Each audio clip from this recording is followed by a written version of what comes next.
안녕하세요. 자, 나희덕의 땅끝을 한번 보도록 하겠습니다. 자, 본문으로 바로 들어가 볼게요. 자, 산 너머 고운 노을을 보려고 그네를 힘차게 차고 올라 발을 굴렀지. 노을은 끝내 어둠에게 잡아 먹혔지. 자, 지금 보면 뭐뭐 했지 라는 것들이 반복적으로 어미로 사용되면서 운율을 만들어주고 있습니다. 자, 일단 노을을 보려면 노을은 곱다. 자, 그러면 노을은 긍정적 시어가 될 거고, 자, 고운 노을을 보려면 산을 넘어가야 돼. 자, 그래서 산은 뭐겠니? 바로 노을을 보기 위해 내가 넘어가야 하는 어떤 장애물이라고 볼 수도 있어. 산 넘어. 자, 산은 또 현실적인 장애물이라면 이쪽으로. 자, 그러면 노을은 내가 보고자 하는 것, 내가 추구하는 어떤 이상이나 꿈이나 희망과 같은 것들을 의미한다고 볼 수 있겠죠. 자, 그럼 그네를 힘차게 차고 올라 발을 굴렀지. 자, 그네를 타고 노을을 보러 올라갑니다. 자, 그네는 내가 산을 극복할 수 있게, 그래서 노을을 볼 수 있게 도와주는 수단이죠. 자, 그럼 그네는 뭘까? 그네는 현실을 극복하게 하는 수단이다.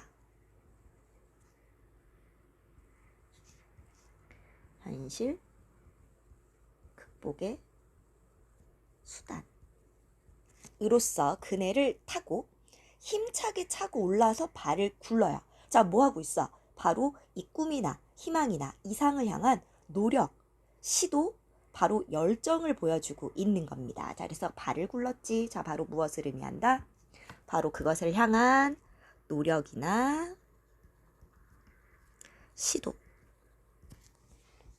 노을은 끝내 어둠에게 잡아먹혔지 라고 했어. 자, 그러면 내가 추구하는 이상이 좌절되는 거죠. 자, 바로 이상이 좌절되는 것을 어둠에게 잡아먹혔다. 자, 우리 시각적으로, 감각적으로 표현하고 있습니다. 자, 그래서 이 부분은 뭐다? 꿈이나 이상이 좌절되었음을 의미해요. 나를 태우고 날아가던 그네줄이 오랫동안 삐걱삐걱 떨고 있었어. 자, 우리 삐걱삐걱이란 말 나왔는데 청각적 심상이죠. 자, 그러면 이 그네줄, 나를 극복하게 내 이상과 꿈에 다가갈 수 있게 도와줬던 이 그네줄이 삐걱삐걱 떨고 있었어. 바로 나의 상황을 보여주는 건데요. 그네줄이 떨고 있었다기보다는 내가 떨고 있었다고 볼 수 있겠죠. 자, 그래서 그네줄은 바로 나의 감정이 이입되어 있는 대상이라고도 볼 수 있어요. 자, 그럼 삐걱삐걱 떨고 있었어. 어땠다? 자, 꿈이 좌절되고 나서, 좌절된 후에 무엇? 약간 불안함,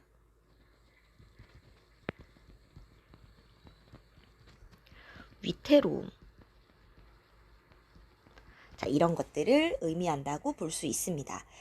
자, 이연으로 내려가 보시면 어릴 때는 나비를 쫓듯, 자, 나비도 역시 내가 쫓는 대상, 아름다움에 취해 라고 했으니까 바로 어릴 적에는 나비를 쫓듯 아름다움에 취해 라고 했어. 자, 그러면 나비는 보조관념이죠. 자, 그러면 내가 쫓는 건 뭐였어? 땅끝입니다. 바로 땅끝은 어떤 곳이야? 아름다운 곳이야. 자, 땅끝은 바로 다시 말하면 나의 꿈과 이상이 담겨있는 곳이라고 볼 수 있습니다. 자, 땅끝이 가지고 있었던 거, 어릴 때 땅끝은 뭐였어? 아름다운 나비와 같은 그런 곳이었다.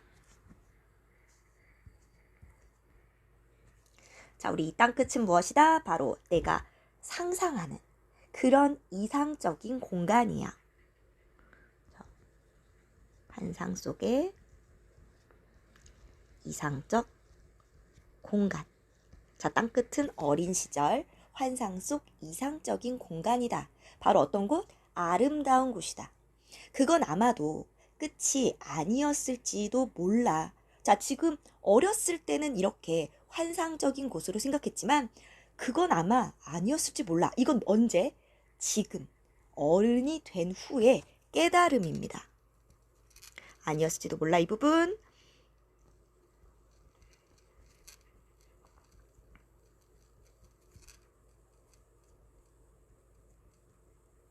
자, 어른이 된 후의 깨달음이다. 그러나 자 하고 한번 뒤집어요. 자, 그러나 자 전환하고 살면서 몇 번은 땅끝에 서게도 되지. 자, 여기서의 땅끝은 어떤 땅끝이게? 바로 뒤에 보세요. 파도가 끊임없이 땅을 먹어 들어오는 막바지에서 이렇게 뒷걸음질 치면서 말이야. 자, 그럼 이 땅끝은 어떤 땅끝? 바로 현재 내가 있는 그런 상태를 말하게 됩니다. 자, 이제 현재 자 실현 상황을 말하죠. 왜? 여기 뒤에 보면 파도가 끊임없이 땅을 먹어 들어오는 막바지라는 표현이 나오고 있죠. 바로 어떤 곳? 굉장히 시련이나 고난을 겪는 그런 곳입니다. 자, 그래서 어때? 뒷걸음질을 쳐요. 자, 그러면 땅끝이면 그냥 포기하고 가버려도 되는데, 자, 벗어나지 못하고 거기에 뒷걸음질을 치면서 계속 막바지에 서 있단 말입니다. 자, 그러니까 이 사람은 그럼에도 불구하고 삶에 대한 애착을 가지고 있다라고 볼 수 있고, 살기 위해서는 이제 뒷걸음질만이 허락된 것, 바로 어디? 땅끝을 말하죠. 자, 그리고 파도가 아가리를 쳐들고 달려드는 곳이래. 자, 그러면 아가리는 짐승의 입을 말하는 거죠. 자, 아가리를 쳐들고 달려든다. 그럼 우리 머릿속에 뭐가 떠올라? 뭐 뱀이 뭐 입을 벌리고 달려든다든지, 뭐 호랑이나 뭐 사자 같은 맹수들이 달려드는 그런 모습이 떠오르겠죠? 자, 굉장히 위기 상황이죠. 자, 그래서 바로 땅끝은 어떤 곳? 살기 위해서는 뒷걸음질만이 허락돼요. 왜? 너무 위태로운 위기 상황이거든요. 자, 그러면 파도는 무생물인데 아가리를 가졌다. 이거는 짐승이잖아요. 생명을 가지고 있는 존재로 바꿔주고 있죠. 자, 우리 이런 걸 뭐라 그래? 화류법이라고 부르죠. 여기는 화류법이 사용되고 있고요. 자, 땅끝은 어떤 상황? 굉장히 위기 상황. 자, 이걸 어떻게? 자, 우리 보이듯이 감각적으로 표현하고 있습니다.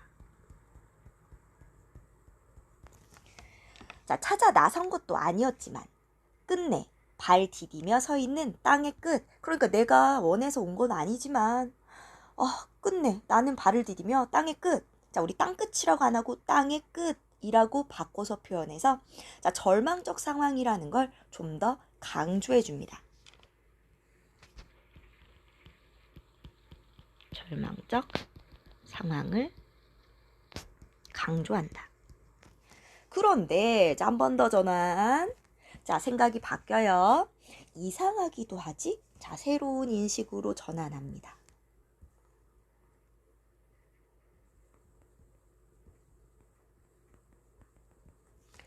자, 이상하기도 해. 위태로움 속에 아름다움이 스며 있다는 것이, 땅끝은 늘 젖어 있다는 것이. 자, 우리 이 부분 역설이 사용되고 있죠. 자, 역설은 뭐예요? 모순된 것 안에 깊은 뜻을 담고 있는 것. 자, 위태로워.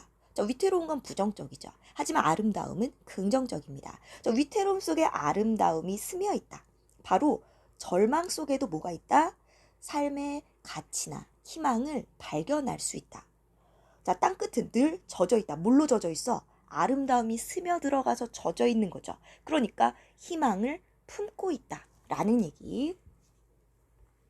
자, 그래서 젖어 있다.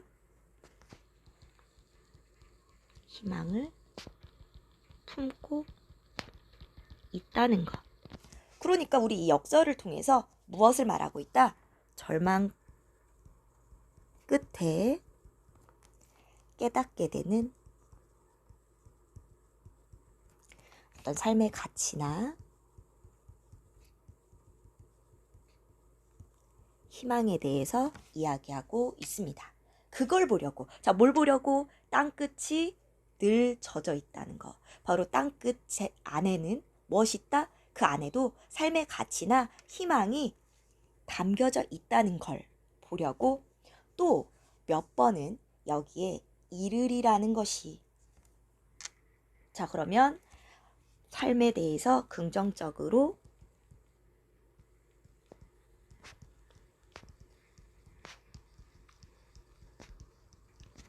인식하고 있다는 것으로 마무리가 되고 있죠.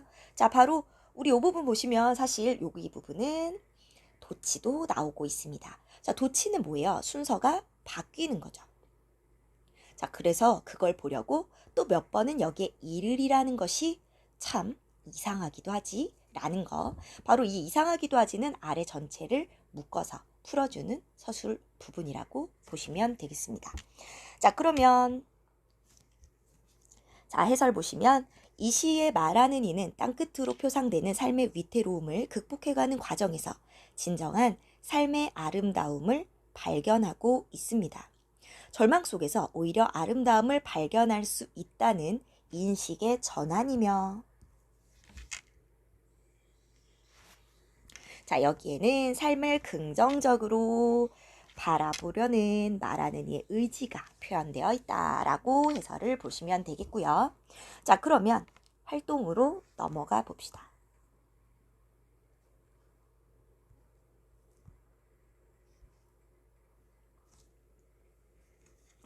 자, 이 시에 나타난 각 연의 중심 내용을 정리하면서 빈칸에 적절한 내용을 채워보자 라고 했어요. 자, 1년에서는 말하는 이는 노을로 표현되는 꿈을 꾼다. 그러나 노을이 어둠에 잡아먹히듯이 말하는 이의 꿈은 좌절된다. 그리고 그네줄이 오랫동안 삐걱삐걱 떨고 있듯이 말하는 이는 꿈이 좌절된 후 불안함과 절망감을 느낀다. 자, 그래서 노을은 화자의 어릴 적 꿈, 희망이라는 거고, 결국 이 꿈은 좌절됐고 그래서 불안이나 절망을 느꼈다는 거. 자, 이연에서는요, 말하는 이는 어릴 때 나비를 쫓듯, 이건 비유. 자, 희망을 찾아 땅끝을 찾아갑니다. 자, 땅끝은 그러니까 어릴 때 어떤 곳? 아름다운 공간이에요. 하지만 파도가 끊임없이 땅을 먹어 들어오는 막바지처럼 땅끝은 좌절과 절망감이 있는 자리라고 자가 스스로 깨닫게 되죠. 자, 그래서 말하는 이는 바로 이 땅끝이 어떤 곳? 바로 뒷걸음질만이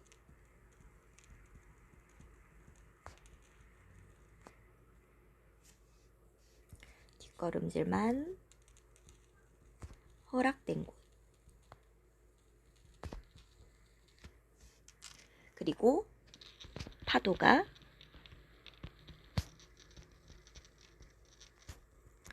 아가리를 쳐들고 달려드는 곳이라고. 자, 그러니까 어떤 곳? 절망적 상황에 처해 있습니다. 그런데 자, 위태로움 속에 아름다움이 스며든 것.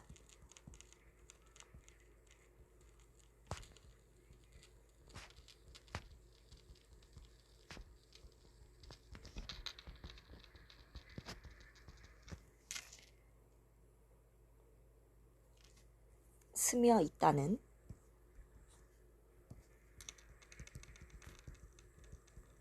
자, 위태로움 속에 아름다움이 스며 있다는 것이라면서 절망에 대해서 인식의 전환을 이루게 되죠. 즉, 말하는 이는 절망적 상황에서 오히려 삶의 아름다움을 발견할 수 있다. 바로 절망적 상황에서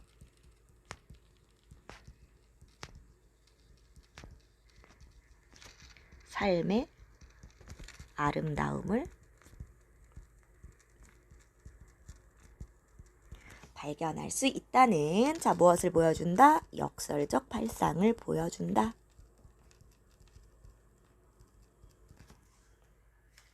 자, 그러면 이 시에 나타난 땅끝의 의미를 정리하면서 적절한 말을 채워보자.